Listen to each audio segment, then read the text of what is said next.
What's up? We're back again. I threw this branded influencer party last week. I'll throw some videos of it up right here. It was cool, but it cost like 18 bandos, so yeah, we're not fucking doing that again. Anyways, a lot of you guys have been asking for advice on ads on the last two videos, so today I'm just gonna go through my entire ads manager and how it's set up. I've watched a lot of videos on running ads for e-com and clothing brands, and from what I've seen, nobody ever just shows exactly what their top performing ads are. So in today's video, I'm going to be going through my ads manager in detail so you can see exactly what my top performing campaign is. This is also the exact campaign I ran for Lunar New Year that made me $104,743.88 in under 3 months. All right, first off, here's the Shopify. As you can see, from January 1st to March 27th, we did 85,000 sessions, $104,000. Give it a refresh. As you can see, I'm not faking these numbers. This is actually the amount of money we made in that time. And here is the ads manager. I've done a few different campaigns this year. As you can see, some of them worked, some of them didn't. And then also I've tested out a lot of things in the past. We weren't running any money on these during this year just because they didn't really work. So we just kind of scrapped them. But right here is my top campaign, Year the Snake. We spent $19,000 and we got a 3.07 ROAS, 580 purchases, and $59,000 in sales. Honestly, this number should be higher. I think Meta underreports these numbers because of a lot of data privacy shit. And most of our inventory is out of stock right now. Like, this is our best selling jacket that we have. And the only sizes left are XL and XXL. I ordered like 1,000 more of these jackets plus a bunch of the other stuff that we have that's out of stock. And once we have everything, we should see the ads start to shoot up again. Like, when we had everything in stock in that first week of the drop during like this week, we had a ROAS of 7.01. I don't think we're going to hold a 7 ROAS the entire time because that's honestly really high, but we should expect the number to be a lot higher than just 3. But what you're probably waiting for is just seeing exactly what ads I ran in this campaign that got me to those numbers. I will start off and say that you should keep in mind these ads are what worked for me. I've seen brands blow up off of like every different type of creative that you can think of. Static ads, model videos, flat lays, founder videos. Basically, there's no one type of ad creative that's going to work for your brand. You need to test out different things because something different works for everybody. But getting into it, ads are always broken down on 3 levels. You have your campaign, your ad sets, and your actual ads.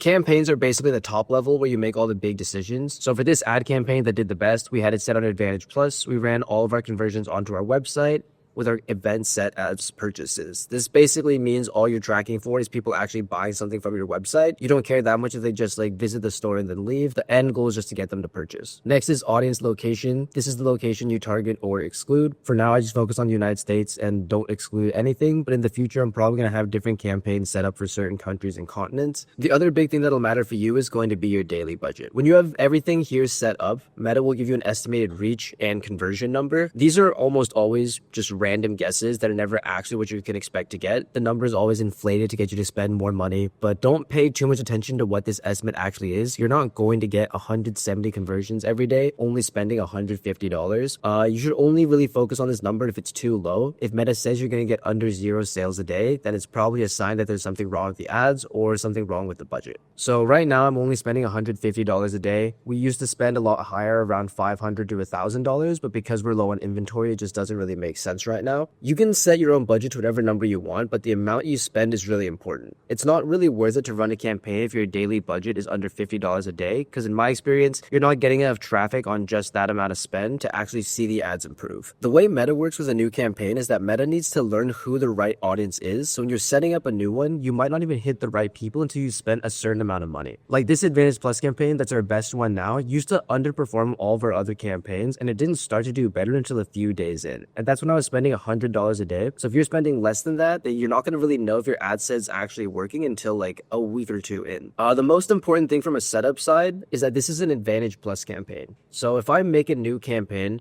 I'll set it for sales, and we have an option right here to make it Advantage Plus. Advantage Plus is basically Meta's new targeted learning system that's gotten really good in the last year. In the past, when you set up an ad campaign, you have to do everything manually. So that included things like picking your audience, finding the right interest for your audience, picking an age range, and then deciding on placements. So that's like, is your ad shown on the Instagram story feed or is it shown on the explore page? And before, you had to figure out all that shit yourself, and there's a lot of thought and testing that went into like figuring out what worked best for every brand, but you don't have to do that shit anymore. Advantage Plus basically learns itself and finds what audience and placements and interests are the best for what you're trying to do and is most likely to get you sales, so it'll spend more money in those areas to get those people to flip. If you've seen other ad tutorials on YouTube, almost everyone talks about retargeting email lists and making lookalike audiences, but that shit really doesn't matter anymore because Advantage Plus will figure it out better than any human could. Like, I've done campaigns in all the other ways and nothing has gotten me better results spending less money than Advantage Plus. Also, in a manual campaign, you have ad sets. So this is one level underneath your campaign. And basically in the ad set, you have to figure out more detailed things like the exact audience you're targeting, your budget, and actually focus in on custom audiences where you have to decide yourself what kind of people would be the best to see your product. So in this campaign, I tried to set up all the lookalike audiences and it did work, but honestly, Advantage Plus was doing so much better and required so little testing that it just made sense to cut this campaign. If you're not planning to spend over $1,000 on ads every day, then you should just use Advantage Plus. It's way less work and it's way better because you're obviously not going to be smarter than AI at figuring out who to show your ads to. Now, the most important thing that you guys have probably been waiting for is seeing which ads made me the most money. So right here's all the ads I've been running and I'm still running right now. A lot of them have been turned off and I've also reduced the spend on a lot of these because I'm keeping them active even though I have pretty low inventory on my website just to continue getting traffic. So as you can see, they all get very different amounts of spend. And that's because Meta picks out which ads have the best performance and spends more money on them because it sees more success with those creatives. So this ad, for example, spent $8,200 and these ones spent around $2,000 or $1,000. But that doesn't mean these other ads are bad. Like this ad is a video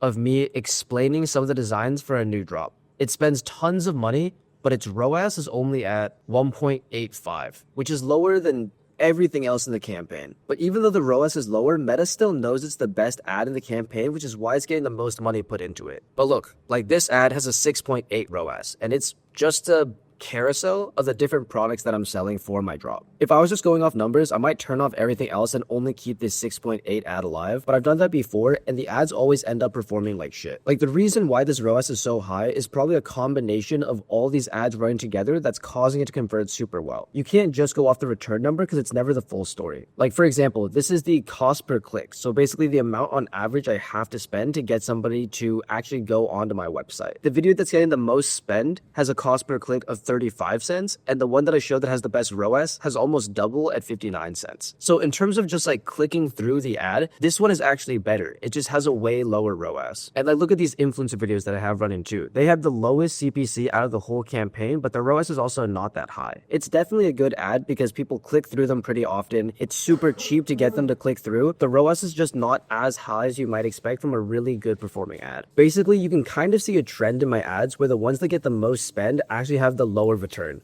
And it's not that these are bad ads, it's just that everything in combination works together to make sure I get that overall ROAS of 3.07. The only other thing is, as you can see, I've turned off a lot of these other ads, even though they've gotten some spend. And even though that's the case, if you take a look at this one, it's gotten a ROAS of 27.6. I spent $3.80 to get each purchase. So it looks like it would probably be the best ad in the campaign, but it's actually only spent $3.80. Like I had this ad active for I think a week and our budget was $500 a day. And even while that was the case, it only spent $3 total because Meta could tell this ad just wasn't that good. Like it has a sale, but it was more likely that someone was going to buy from one of these other ads. And this is just the one they happen to see at the very end. My rule for turning off ads is that I'll turn them off if I have no stock of the product at all, or if Meta is just refusing to spend any money on it. Like this ad has only spent $3.80. This ad has only spent $29. They have a really good ROAS, like definitely the best in my entire campaign, but the fact that Meta won't spend more money on them means it probably isn't a good ad in the first place. In general though, you don't need to worry too much about turning off ads because if it's a shit ad, Meta will just not spend any money on it. Like I could have kept this ad active the entire time. It would probably get to like $20 spend at most, so I'd only be wasting like $17. The only exception to that rule is if all of your ads are shit, because at that point Meta is still going to find the best one in the campaign, but it's just the shiniest piece of shit in the whole pile. And that's pretty easy to notice too, because if you're spending a lot of money and not getting a good overall return on your ad spend, then your ads just suck and you need to test out new ones. Like these were the first ads I started running. They didn't do that well. We tested a whole new batch and we even turned off some entirely. And these are the ones that have stayed because they're the ones that clearly are the winners. So real quick, these are some of the ads I have that have been performing the best. We have 2 influencer videos right here. One clipped kind of like a Twitch stream. That video I showed of the founder clip, just a regular flat lay of all of our products. We also have this one that just shows basically all the products in the drop, and then a UGC video just trying on the clothes, and a more professionally done like model video showcasing the outfit. It's just not loaded. This is the video. Just a model video, nothing crazy. All right, that's all I got from my ads manager. I know it seems like I'm oversimplifying things, but that's honestly all that really goes into it. Like, Meta does so much of the actual hard work of figuring out like your placements and the right audience now that your entire job is just making a lot of different creatives and seeing which ones work. But if you want to see the ads that I'm running or look at other big brands and what ads that they're doing, you can go to the ads library on Meta. This basically lets you look up any brand at any point and see what ads are active. The only issue with the ads library is that you can't see the performance of an ad just from this page right here. But my general rule I follow is that if an ad has still been running for a long time and that it has an old launch date, it normally has a really good return, because a brand wouldn't still be running these ads if they didn't have a good return on them. So if you don't know what type of ads to make, or you want to just see what other people in the industry are doing, just use the ads library to find all of your competition and come up with ideas based off that. That way you can look for inspiration on what kind of videos you should be making, and you can test different things out to see which ones will actually work for you. Alright, that's it for today's video. If you want more help like this for your brand, I have a community that basically goes through all the steps I did to scale my brand up to 6 figures. It also includes coaching calls twice a week with everybody in there, so if you're interested in that, be sure to check it out. It's in the description. If not, I don't know. Live your life, dude. Up to you.